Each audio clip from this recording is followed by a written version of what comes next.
الحمد لله رب العالمين والصلاة والسلام على أشرف الأنبياء والمرسلين نبينا محمد وعلى آله وصحبه أجمعين. أما بعد, all praise is due to Allah, and His praise and blessings and peace be upon our Prophet Muhammad, on the rest of the prophets and the messengers, and their followers until the Day of Judgment. My dear brothers and sisters, welcome to a new episode of The Robe That Binds Us, ahlusunnah waljama'aah. We've been talking about the concept of al-imamah, the concept of leadership, and the importance, or actually it is obligatory in Muslims to live in a society where there is leader leading them. And that leader is the imam, or the one who will be chosen or elected or been given that position by the leaders of the community, by the leader of the community, which we call them ahlul halli wal aqd. And I believe it's in these recent days we must provide our brothers and sisters, the Muslims, full information about how Islam view the political system in a state.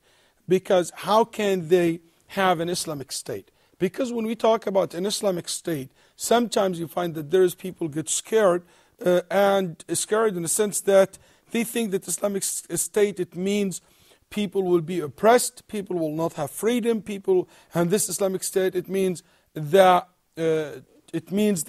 other states cannot exist, or it means declaring war against everybody.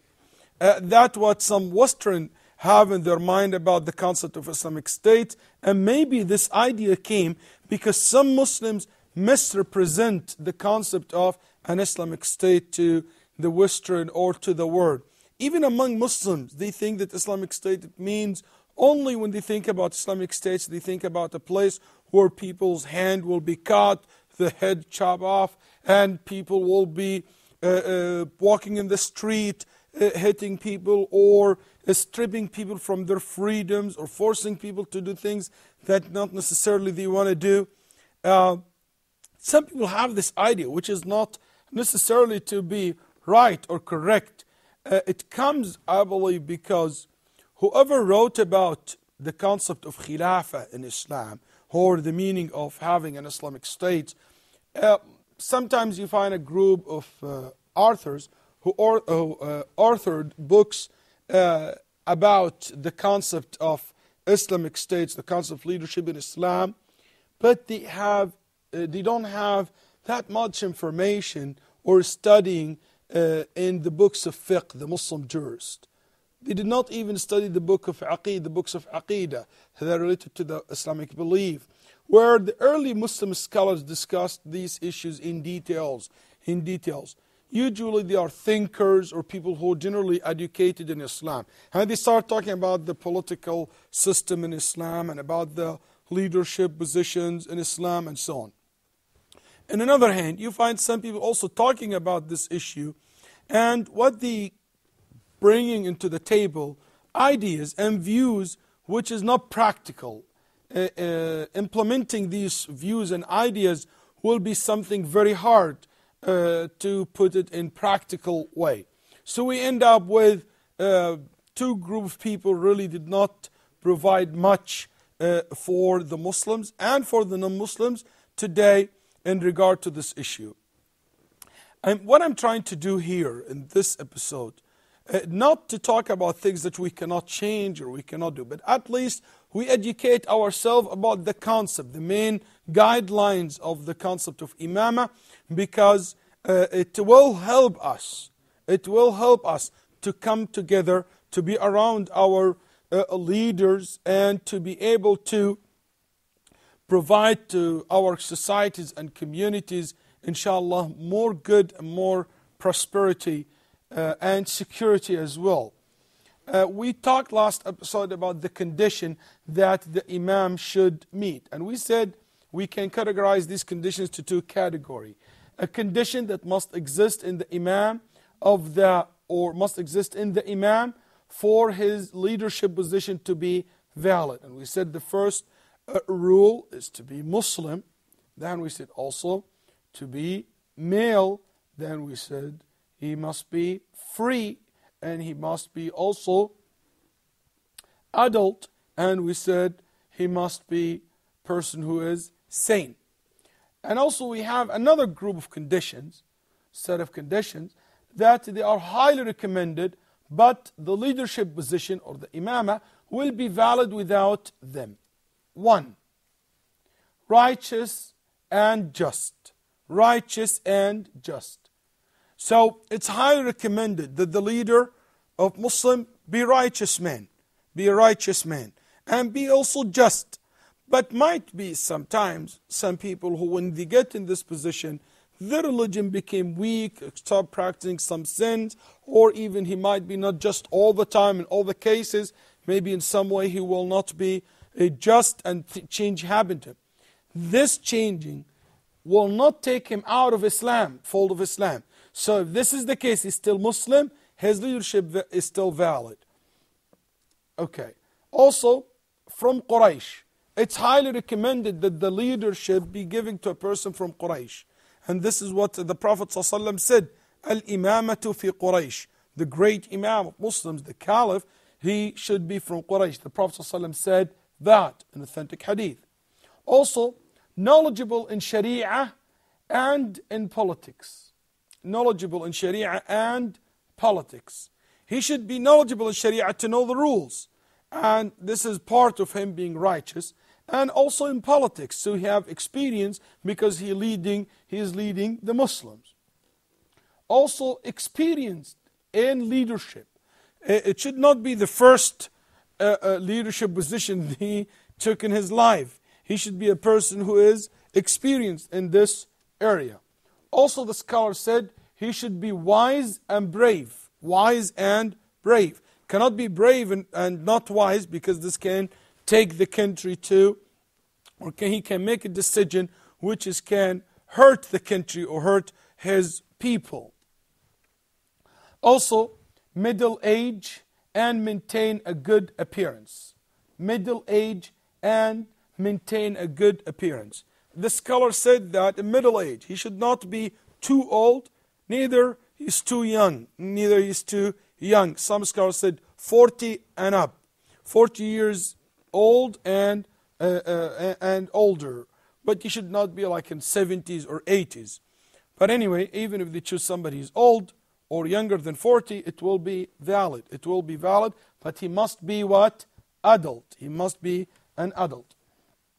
Maintain a good appearance. They said, for example, a blind person cannot be a judge. A handicapped person cannot be, a caliph or khalifa or a leader. Also they said a handicap should not be chosen to be the leader. Why? Because psychologically it has effect on other countries, especially if there is a war going on between his country and other country. His appearance has a lot of impact on other people's view and how they view this country. That's why some of the Muslim jurists even said that he should dye his hair if it's white to change the look, and also to appear like a leader for the Muslim. But this doesn't mean that he wastes the money of the country to buy a very, very expensive suit. And as we know about some dictators, that even their homes, they made a part of their sinks are made of gold and things like that.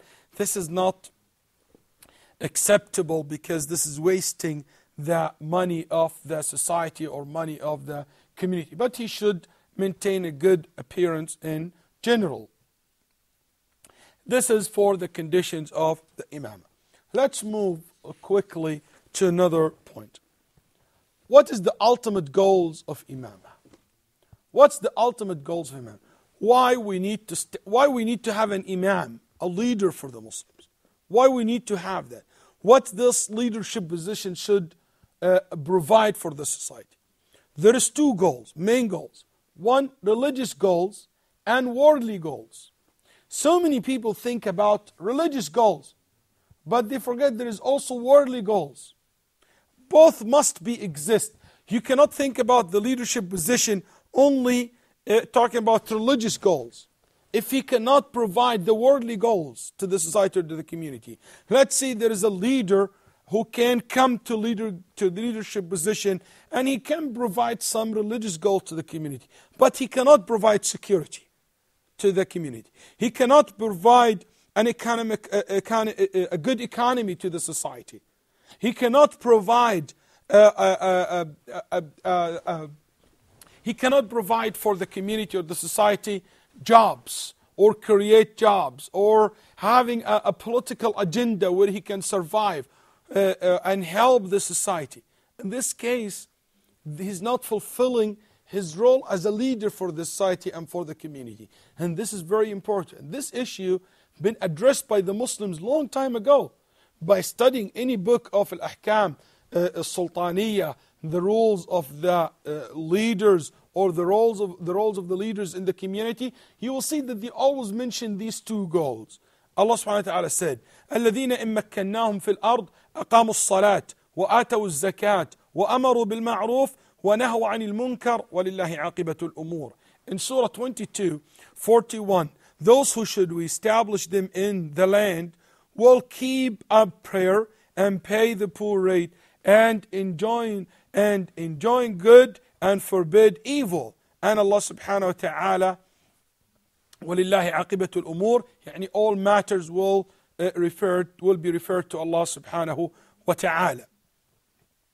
So the role of the leaders in the society, there is a religious goal, establishing the salat, taking the zakat, the money from the rich, and give it to the poor. And also they will support the da'wah of Allah subhanahu wa ta'ala, educating people about Islam, sending du'at, callers to Allah, to other society, to other country, to educate them about Islam.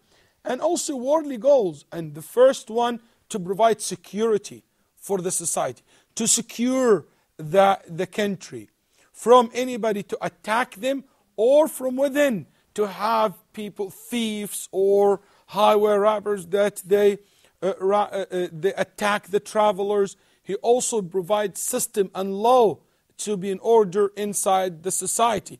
So it will be a civil society. It will be a civil society. Also, creating jobs for people so they can have income and they can bring money and food to the tables of their family. So, security, protecting lives, wealth, properties, economy, building factories, creating chances and a place where people can work and make money and bring money to their families so they can live and survive. Also implementing justice, where we have the court system, where we have a court system which is judged between people based on justice. This is some of the goals of the imamah in Islam. And I think, as usual, we run out of time. So unfortunately, we have to stop here. And inshallah ta'ala, I hope you will tune in the next time. I will see you, inshallah, in the near future. Assalamu alaikum wa rahmatullahi wa barakatuh.